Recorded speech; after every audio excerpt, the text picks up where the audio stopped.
देश के प्रधानमंत्री नरेंद्र मोदी जी की माता जी हीराबेन का आज 100 वर्ष की आयु में निधन हो गया। निधन के बाद आम जन से लेकर प्रतिष्ठित व्यक्ति ने अपनी ओर से माता जी हीराबेन को श्रद्धांजलि अर्पित की। इसी के तहत चूरू विधायक निवास पर उपनेता प्रतिपक्ष राजेंद्र राठौड़ के निर्देशानुसार भाजपा नगर मंडल की ओर से भाजपा कार्यकर्ताओं ने हीराबेन के चित्र पर पुष्प अर्पित कर उन्हें श्रद्धांजलि दी। पूर्व जिला प्रमुख हरलाल सहार ने कहा कि निधन का समाचार सुनकर मन अत्यंत व्यथित है। परिवार को एक सूत्र में बांधे रखने वाली एक मां का परिवार में सर्वोच्च स्थान होता है, जिनके निधन से उत्पन्न रिक्तता को भर पाना असंभव है।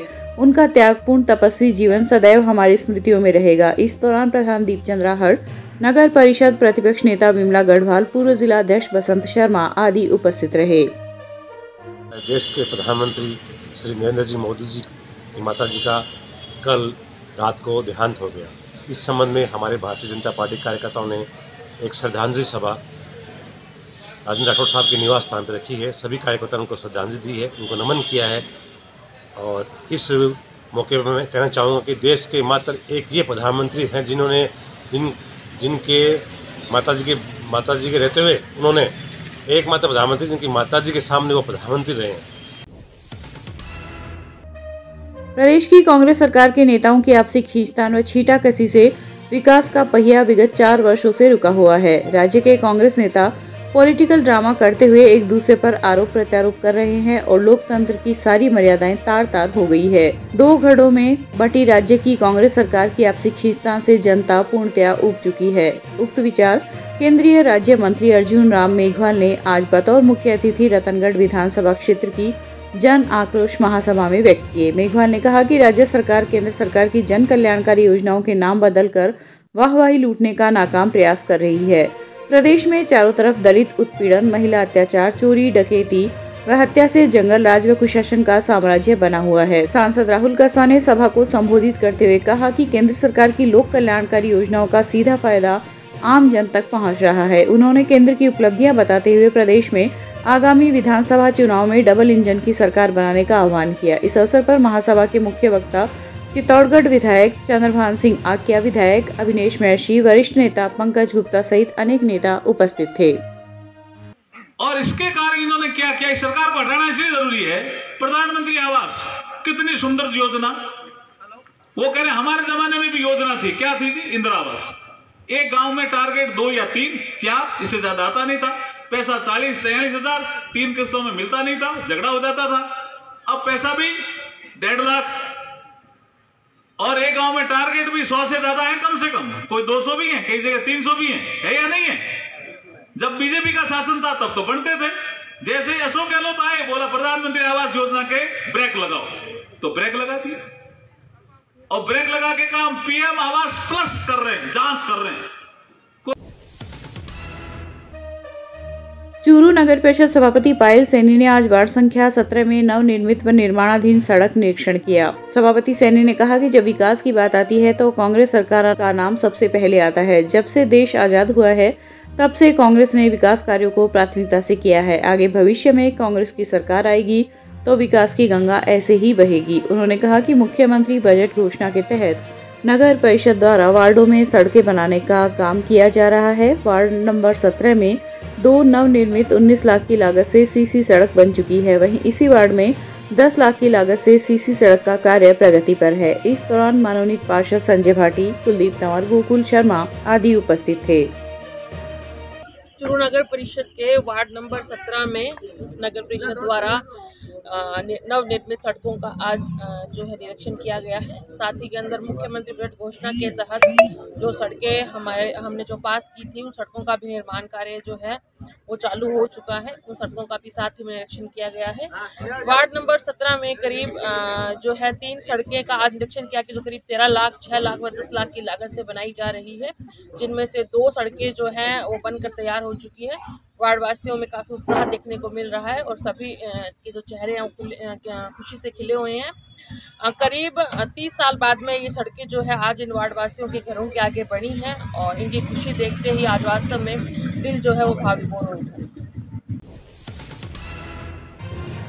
सरदारशहर विधायक अनिल शर्मा आज 1 दिवसीय दौरे पर रतनगढ़ आए। इस दौरान पंचायत समिति सभागार में क्षेत्र के जनप्रतिनिधियों ने विधायक शर्मा का अभिनंदन किया। इस मौके पर विधायक शर्मा ने सरदारशहर विधानसभा क्षेत्र की बिजली समस्या को लेकर जोधपुर डिस्कॉम के उच्च अधिकारियों से लंबी मंत्रणा की तथा आवश्यक दिशा निर्देश देते हुए क्षेत्र में चल रही बिजली समस्या के समाधान के लिए कहा।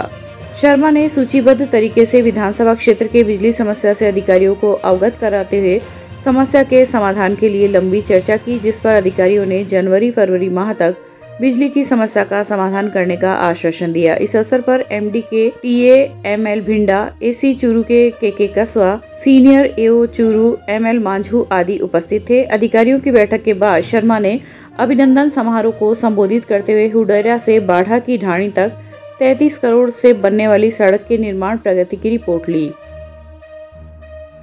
जोधपुर डिस्कॉम के अधिकारियों को आप अपने पास बुला के लेके आए, मुख्य उद्देश्य क्या था और क्या समस्या आपके क्षेत्र में है और उसका कैसा समाधान हो? देखिए, सरदारशहर विधानसभा क्षेत्र की आज जो प्रमुख समस्या जो है वो बिजली के क्षेत्र में है। सरदारशहर विधानसभा क्षेत्र में 25,000 के लगभग कृषि कुएं, कृषि कनेक्शन है।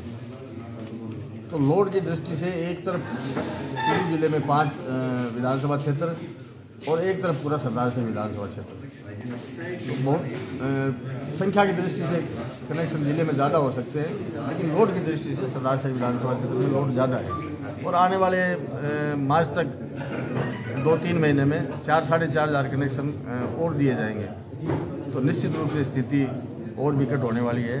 इसलिए जब तक नए जीएसएस 132 के या 33 के बनाएं तो उनमें समय लगता है, तब तक वैकल्पिक कोई पावर ट्रांसफार्मर या इस तरह की है, तो इस सर्वे के लिए सारे अधिकारियों को बुलाया, इनको फीडबैक दिया और जल्दी इस समस्या का समाधान किया। सर, एक कॉमन समस्या है, हो सकता है सरदारशहर की बात नहीं कर रहा मैं, रतनगढ़ क्षेत्र की बात कर रहा हूँ। यहाँ जितने भी बिजनेस कॉम्प्लेक्स बने हुए हैं वो इलेक्ट्रीफाई नहीं है, और इलेक्ट्रीफाई नहीं होने की वजह से उन बिजनेस कॉम्प्लेक्स में जिन लोगों ने अपनी दुकानें खरीद रखी हैं उनमें बिजली कनेक्शन डिस्कॉम नहीं कर पा रहा है। और इसके लिए एसी साहब से भी 2-3 बार व्यापारियों ने बात की, लेकिन उनकी समस्या ज्यों की त्यों है। देखिए, जहाँ तक मेरे नॉलेज में है, ये जो कॉम्प्लेक्स बने हैं वो या तो कन्वर्ट नहीं है या इजाज़त नहीं है, कुछ टेक्निकल हो सकता है, बाकी मैं पता करके इस बारे में आपको बता सकता हूँ। तारानगर तहसील के गांव सातियों में काफी दिनों से चल रही पानी की समस्या के समाधान हेतु आज ग्रामीणों ने उपखंड अधिकारी को ज्ञापन देकर समस्या का समाधान करवाने की मांग की। पानी पंचायत अध्यक्ष विजेंद्र स्वामी ने बताया कि जलदाय विभाग की ओर से 2-3 दिन अंतराल से पानी दिया जा रहा है, जबकि गांव में 5 जोन है। प्रत्येक जोन की बारी आते आते 20 दिन लग जाते हैं। गांव के बीडीसी मेंबर मदन लाल नायक ने बताया कि जब से गांव में घर घर कनेक्शन हुए हैं, तब से हर दिन पाइपलाइन लीकेज होती रहती है। विभाग को बार बार अवगत कराने के बावजूद भी समस्या का समाधान नहीं हो पा रहा है। इस दौरान ओम प्रकाश शर्मा, कर्णीराम का स्वाति लोक सिहाग आदि मौजूद रहे। हमारे गांव सातियों में अभी सड़क का निर्माण चल रहा है, इस वजह से पानी की लाइनें क्षतिग्रस्त हो गई हैं। हमने 3 महीने पहले भी एसडीएम साहब को ज्ञापन दिया था, लेकिन आज तक कोई कार्रवाई नहीं हुई। आज हम फिर ज्ञापन देने आए हैं। अगर हमारी बात पर गौर नहीं किया गया तो गांव वाले आंदोलन करने को मजबूर होंगे। जल्दी से जल्दी लाइनों को दुरुस्त करवाया जाए। हमारे गाँव में बड़ा दिनों परेशानी है पानी की, लाइन पाटे की, छातियों में पानी की बहुत मोटी समस्या है। 5-6 महीनों बहुत बड़ी समस्या हो रही है। अधिकारियों से कह दे पे हो को नहीं आपने कोई समाधान। अब क्या, अगर अभी ना कोई समाधान होगा तो रोड जाम होगी, बहुत मोटा आंदोलन करागा, चक्का जाम, प्रशासन की जिम्मेदारी होगी। काफी दिनों से पानी नहीं आ रहा है। सर्दियों के मौसम में भी आज कंडीशन है, तो गर्मियों में क्या हालत होगी भी बात को पता भी को नहीं। लेकिन गांव साथियों की तो सड़क के कारण लाइन टूट गई। 4 नंबर जोन में लाइन इतनी टूटी है कि पूछो ना, पानी छोड़ते ही सारो पानी व्यर्थ बह जाए। कोई भी सुनवाई को नहीं, कोई मॉनिटरिंग को नहीं। प्रशासन ने बार बार ज्ञापन देने बावजूद कोई मॉनिटरिंग नहीं हो रही है। कभी तो पीडब्ल्यूडी पे, कभी पीएचडी विभाग पे। अब दोनों विभागों को ज्ञापन देंगे, फिर आगे क्या होता है। अगर सही समाधान नहीं हुआ तो हम चक्का जाम ही करेंगे। रतनगढ़ के देहात ब्लॉक कांग्रेस कार्यालय में वरिष्ठ कांग्रेस नेता पीसीसी सदस्य पूसाराम गोदारा ने आज पेयजल, विद्युत, सड़क, शिक्षा, स्वास्थ्य आदि समस्याओं को लेकर जन सुनवाई की। इस दौरान गोदारा ने सीतसर से चारणवासी रास्ते पर बनी मेघवालों की ढाणी को उच्चाधिकारियों से वार्ता कर जल जीवन मिशन में जोड़ने की मांग की। उन्होंने कहा कि बुनियादी सुविधाओं को लेकर कोताही बर्दाश्त नहीं की जाएगी। वहीं प्रशासन द्वारा संगम चौराहे पर की गई एक तरफा कार्रवाई से व्यापारियों को जो नुकसान हुआ है उसकी भरपाई को लेकर व पुनर्वास व्यवस्था को लेकर मुख्यमंत्री स्तर पर बात की जाएगी। इस मौके पर शहर ब्लॉक कांग्रेस कमेटी अध्यक्ष अरविंद चाकलान, जाकिर हुसैन, हीरालाल नैन आदि उपस्थित थे। सरदारशहर के गांव रणसीसर में विद्युत समस्या को लेकर किसानों ने आज अपना आक्रोश व्यक्त करते हुए मुख्यमंत्री के नाम तहसीलदार को एक ज्ञापन प्रेषित कर विद्युत सप्लाई को सुचारू करने की मांग की। किसानों ने बताया कि रणसीसर जीएसएस में पिछले 20 दिनों से विद्युत सप्लाई पूर्ण रूप से ठप है। राज्य सरकार की ओर से 6 घंटों की सप्लाई देने की घोषणा की बदौलत यहां मात्र 1 घंटा सप्लाई टुकड़ों में दी जा रही है, जिससे किसानों की विद्युत मोटर बार बार जल रही है एवं फसलें नष्ट हो रही है। उक्त समस्या को लेकर विद्युत विभाग के स्थानीय अधिकारियों को अनेकों बार अवगत कराने के बावजूद भी समस्या जो की त्यों बनी हुई है। इस मौके पर लाधू सिंह, मुनीम सिंह, रतन सिंह आदि उपस्थित थे। राज्य सरकार ने अपनी बजट घोषणा में रतनगढ़ के राजकीय अस्पताल को जिला अस्पताल का दर्जा तो दे दिया है, लेकिन डॉक्टरों के रिक्त पदों के चलते इस अस्पताल में आने वाले मरीजों को काफी परेशानी का सामना करना पड़ता है। उक्त चिकित्सालय को जिला अस्पताल का दर्जा मिले हुए लगभग 8 माह हो चुके हैं, लेकिन अभी तक सरकार ने इस अस्पताल की खैर खबर नहीं ली है। अस्पताल में डॉक्टरों के 41 पद स्वीकृत हैं, जिसमें से वर्तमान में 21 डॉक्टर कार्यरत है और जो डॉक्टर यहां पद स्थापित है उनमें से 5 डॉक्टर 1 वर्ष के लिए ट्रेनिंग पर बाहर गए हुए हैं। ऐसी स्थिति में मात्र 16 चिकित्सक ही यहाँ कार्य कर रहे हैं। सबसे बड़ी विडंबना तो इस बात की है कि इस अस्पताल में वरिष्ठ विशेषज्ञ डॉक्टरों के 4 पद स्वीकृत है और चारों ही पद काफी लंबे समय से खाली पड़े हैं। वहीं कनिष्ठ विशेषज्ञ के 15 पद स्वीकृत हैं, जिनमें से 10 पद खाली पड़े हैं। एक भी अस्थि रोग विशेषज्ञ डॉक्टर नहीं होने से लोगों को दूर दराज अन्यत्र जाना पड़ता है, यहाँ तक कि चूरू जाना पड़ता है। ये बड़े ही विडंबना की बात है। मैं राज्य सरकार से मांग करता हूँ कि जल्दी से जल्दी रतनगढ़ जिला अस्पताल होने के उपरांत भी यहाँ अस्थि रोग विशेषज्ञ नहीं होना एक बहुत ही बड़ी विडंबना है। इसका शीघ्रता से यहाँ जिला अस्पताल में अस्थि रोग विशेषज्ञ लगाने का सर्व करें। जय पद रुपये जैसे फिजिशियन है, फिजिशियन भी 2 ही है। जिला अस्पताल में कम से कम 5-6 फिजिशियन होने चाहिए। सर्जन डॉक्टर की बहुत बड़ी मांग है। यहाँ सर्जन एक ही है, वो ओटी में चले जाने से मरीजों को भटकना पड़ता है। सर्जन पद की भी आवश्यकता है, फिजिशियन है, स्त्री रोग विशेषज्ञ है। काफी पद ऐसे हैं जो काफी समय से पड़े हैं। पहले यहाँ 40 पद हुआ करते थे, अभी यहाँ कम 10-11 डॉक्टर की शेष बचे हैं। ये बहुत ही शर्म की बात है यहाँ के नेताओं की, यहाँ की जनता की और यहाँ की उदासीनता के चलते यहाँ इसको पिछड़ा मान रहा है। ये रेफरल अस्पताल बनकर रह गया है, इस ओर से ध्यान देना चाहिए। मैं अपनी सरकार से विशेष मांग कर रहा हूँ और जनप्रतिनिधि होने के नाते और ये चाहता हूँ कि यहाँ लोगों को यही लाभ मिले, अन्यत्र नहीं जाना पड़े। जय हिंद। चूरू के सूचना केंद्र में सरकार के 4 वर्ष पूर्ण होने पर आयोजित विकास प्रदर्शनी का राजस्थान राज्य महिला आयोग अध्यक्षा रेहाना रियाज ने आज अवलोकन किया। रियाज ने कहा कि राज्य सरकार ने गत 4 वर्ष के कार्यकाल में विकास के लिए अभूतपूर्व कार्य किए हैं और प्रत्येक वर्ग के कल्याण के लिए एक से बढ़कर एक योजनाओं की शुरुआत की है। उन्होंने कहा कि चूरू जिले में भी पिछले 4 साल में बहुत सारे विकास के कार्य हुए हैं तथा राज्य सरकार की जन कल्याणकारी योजनाओं के समुचित क्रियान्वयन के लिए निरंतर प्रयास किए जा रहे हैं। इस अवसर पर सूचना एवं जनसंपर्क विभाग के सहायक निदेशक कुमार अजय, एसीपी नरेश टुहानिया, जमील चौहान आदि उपस्थित रहे। सूचना केंद्र में राजस्थान सरकार की 4 साल की उपलब्धियों पर माननीय मुख्यमंत्री अशोक गहलोत सरकार के विकास कार्यों की प्रदर्शनी का राजस्थान महिला आयोग की चेयरमैन रेहाना रियाज जी ने अवलोकन किया।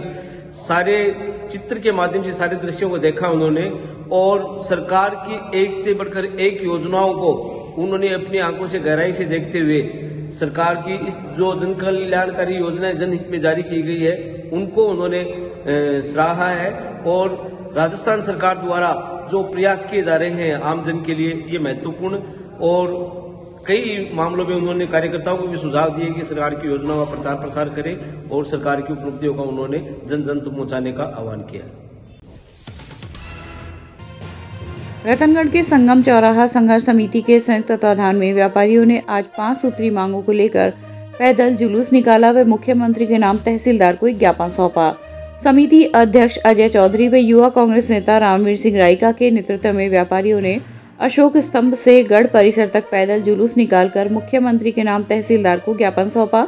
व्यापारियों ने कहा कि प्रशासन द्वारा संगम चौराहे पर एक तरफा कार्रवाई की गई है, जिससे व्यापारियों को नुकसान हुआ है, उसकी आर्थिक भरपाई की जानी चाहिए। इसके अलावा विद्युत पेयजल कनेक्शन तुरंत प्रभाव से जोड़ने व संगम चौराहे पर ट्रैफिक पुलिस कर्मी नियुक्त करने की मांग की गई है। इस मौके पर शिशपाल झाझरिया, सुभाष स्वामी, रामकिशन माटोलिया आदि उपस्थित थे। रतनगढ़ संगम चौराहे के जो व्यापारी थे पिछले 50 वर्षों से काबिज थे। प्रशासन द्वारा सर्विस रोड का निर्माण किया गया, व्यापारियों को 75 फुट का नोटिस दिया गया। व्यापारियों ने स्वतः ही 75 फुट जमीन खाली करके अपने निर्माण जो पीछे थे बैठे हुए थे पूर्व निर्माण में उसमें बैठे थे।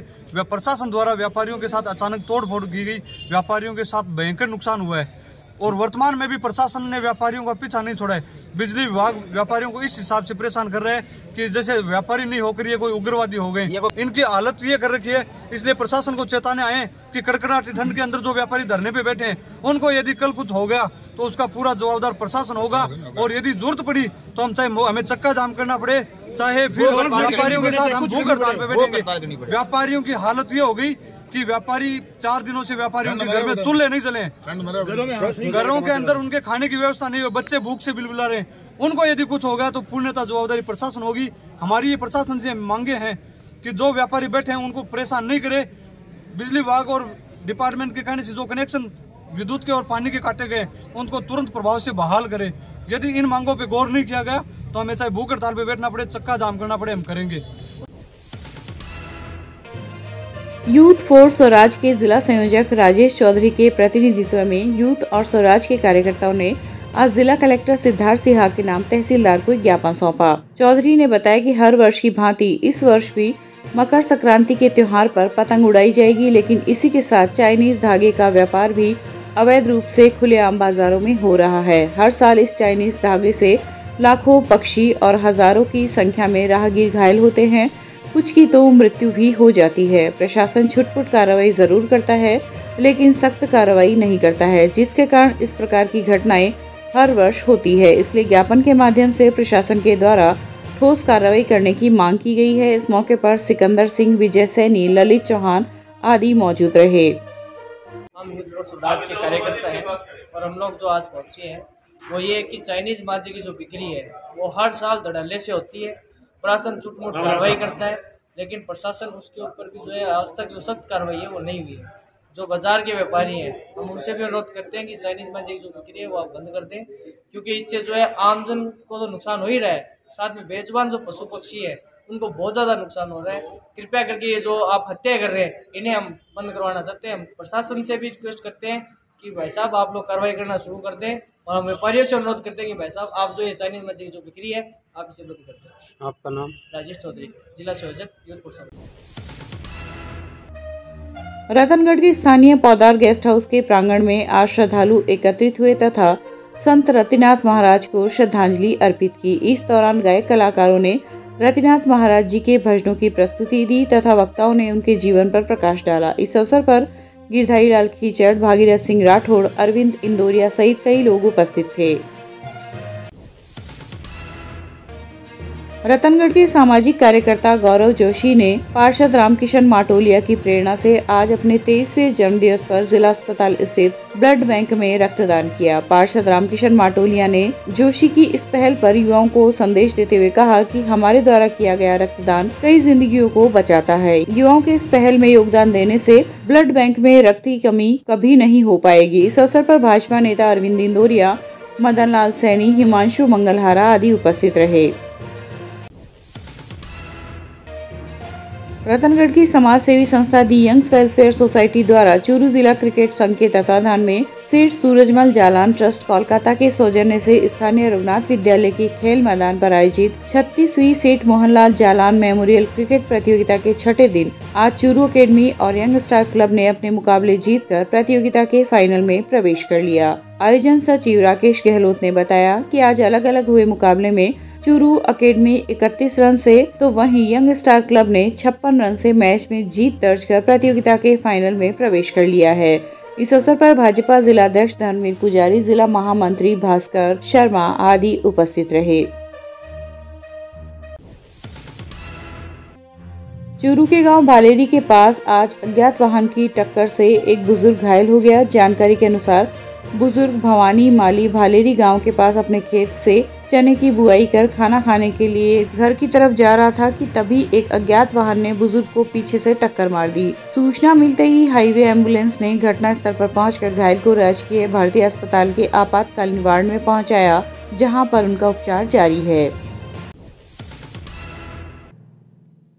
रतनगढ़ में आज प्रतिबंधित हाथी दांत से निर्मित वस्तु की बिक्री करने के फिराक में बाइक सवार 2 युवकों को पुलिस ने गिरफ्तार किया है। गिरफ्तार युवकों से पुलिस ने लाखों रुपयों का सामान जब्त किया है।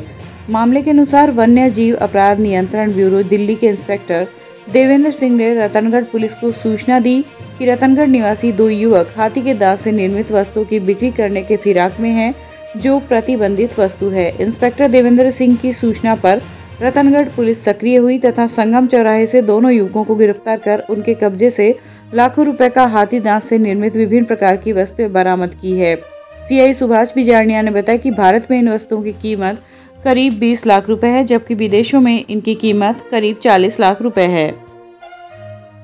ये इंस्पेक्टर देवेंद्र सिंह जो वन्य जीव अपराध नियंत्रण ब्यूरो दिल्ली से उपस्थित आए थे, उन्होंने इतला दी थी कि यहाँ संगम चौराहे के पास रतनगढ़ के 2 लड़के शुभम सोनी और हिमांशु स्वामी, ये कोई मोटरसाइकिल पे प्रतिबंधित वन्य जीव हाथी दांत से बनी वस्तुएं बेचने की फिराक में हैं, जिन पर इनको हमरा लेकर वहाँ गए तो शुभम स्वामी और हिमांशु सोनी को वन्य जीव प्रतिबंधित आर्टिकल्स के साथ गिरफ्तार किया। तफ्तीश जारी है।